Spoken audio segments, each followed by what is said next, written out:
E aí, pessoal, tudo bem com vocês? Aqui é o professor Bruno. Vamos avançar mais um pouquinho no estudo da Lei de Execução Penal. Para você que se prepara para o concurso DPEM, temos um curso de 240 questões, que na verdade agora se transformaram em 256 questões, comentadas e inéditas, para vocês adquirirem no site eleitoralcombruno.com.br, tá bom? Pessoal, hoje nós vamos responder ao seguinte questionamento. Como que é a cerimônia do livramento constitucional? O artigo 137 ao 146 trata sobre ainda o livramento condicional que nós começamos no vídeo anterior, tá bom? Primeiramente, a cerimônia do livramento condicional, ela vai ser realizada solenemente no dia marcado pelo presidente do Conselho Penitenciário, no estabelecimento onde está sendo cumprida a pena, e precisa observar o seguinte. Primeiro, a sentença ela será lida ao liberando na presença dos condenados pelo presidente do Conselho Penitenciário ou membro que ele designou, ou na falta, o juiz. Então vai ter que ser lida na presença dessas pessoas essa sentença de liberação, de livramento condicional. A autoridade administrativa chamará a atenção do liberando para as condições impostas na sentença de livramento, como assim? Então, lembre-se o que você precisa seguir para continuar nessa situação. O liberando, então, declarará se aceita essas condições, certo? É claro que ele vai aceitar. De tudo em livro próprio será lavrado um termo subscrito por quem presidir a cerimônia e pelo liberando, ou alguém a seu rogo, se não souber ou não puder escrever, tá?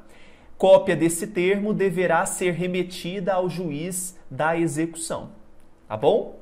Ao sair, o liberado, segundo o artigo 138, ao sair do estabelecimento penal, vai ser entregue a ele, além do saldo do seu pecúlio, daqueles valores que ele tem direito, que ficou ali guardado, e do que lhe pertencer, uma caderneta que vai exibir a autoridade judiciária ou administrativa sempre que lhe for exigida. Tá? Essa caderneta, sempre que for exigido que ele apresente à autoridade judiciária, ele vai apresentar. O que tem nessa caderneta?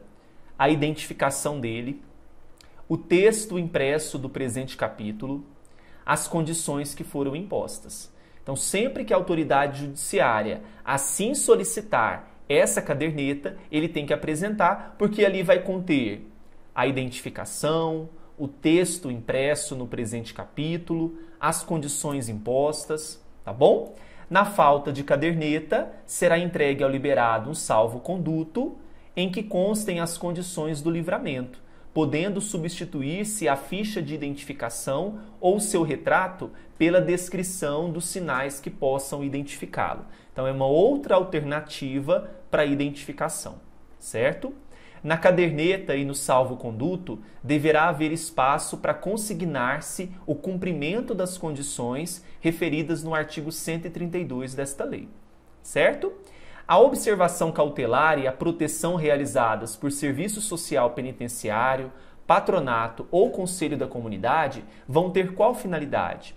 Fazer observar o cumprimento das condições especificadas na sentença que concedeu esse benefício, proteger o beneficiário, orientando ele na execução das suas obrigações e auxiliando na obtenção de atividade laborativa. A entidade encarregada da observação cautelar e da proteção do liberado vai apresentar um relatório ao Conselho Penitenciário para efeito de representação, certo? A revogação do livramento condicional será feita nas hipóteses dos artigos 86 e 87. Então, se houver alguma questão questionando se é possível a revogação do livramento condicional, vocês vão afirmar que sim, certo? Mantido o livramento condicional, o juiz deverá advertir o liberado ou ainda agravar as condições.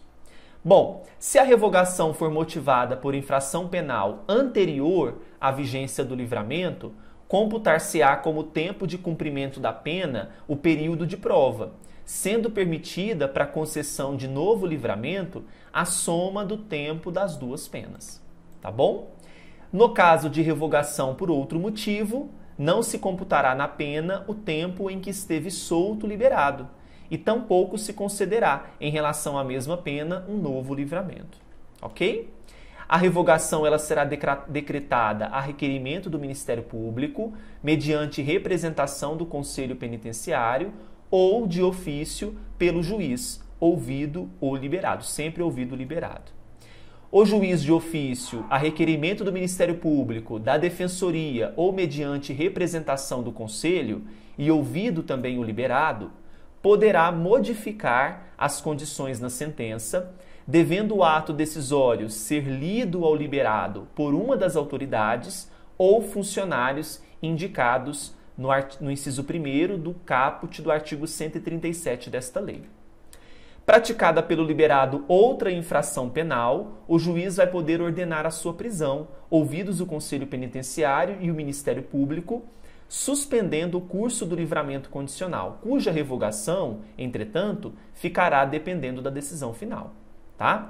E, por fim, o juiz de ofício, a requerimento do interessado, do MP ou representação do Conselho Penitenciário, julgará extinta a pena privativa de liberdade se expirar o prazo do livramento sem revogação. Tá bom? Nós vimos hoje, então, até o artigo 146. Até o próximo vídeo, continuando a lei de execução penal. Tchau, tchau.